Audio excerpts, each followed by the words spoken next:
నేను చాలా క్లారిటీగా చాలా పాజిటివ్ గా ఏ ప్రభుత్వం ఇలా ఉండదు అధ్యక్ష, ప్రతి విషయాన్ని చర్చిద్దామని చెప్పి నేను సభాముఖంగా తెలియజేసిన. అయితే అధ్యక్ష, మీరు ఏదైతే వాళ్ళు వాయిదా తీర్మానం ఇచ్చారో దాన్ని మీరు తిరస్కరించామని చెప్పిన తర్వాత నేను లేచి మీకు అంత ఇంట్రెస్ట్ గా ఉంటే 150 రోజులు పరిపాలన మీద చర్చిద్దాం, అందులో సూపర్ 6 గురించి కూడా చర్చిద్దాము, మీరు అనుమతి ఇవ్వండి అని ఇంత స్పష్టంగా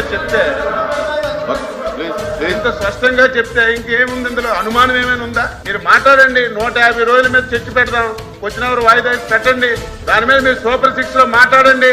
150 రోజుల్లో ఏం చేశామని చెప్తాం, గత 5 సంవత్సరాలు మీరు చేసిన నిర్వాహం పోసగుచ్చినట్టుగా చెప్తాం, ఈ రోజు 150 రోజుల్లో ఏం చేశామని చెప్తాం, రేపు భవిష్యత్తులో ఏది చేస్తామో కూడా చెప్తాం క్లారిటీగా. నిన్న మా ముఖ్యమంత్రి గారు శాసనసభలో అర్థంలా చెప్పారు అధ్యక్ష, 150 రోజుల్లో ఏం చేశామనేది, గత 5 సంవత్సరాలు ఈ రాష్ట్రం ఏ విధంగా నష్టపోయామో కూడా వివరంగా చెప్పాం. అదే చర్చ ఇక్కడ పెట్టమంటున్నాం. మీరు ఏదైతే నోటీస్ ఇచ్చారో దాని మీద కూడా డిస్కస్ చేద్దామని చెప్పి నేను సభకు తెలియజేస్తున్నాను. దేని మీద డిస్కస్ చేయడానికైనా ప్రభుత్వం సిద్ధంగా ఉంది అని చెప్పి సభ్యులకు తెలియజేస్తున్నాను.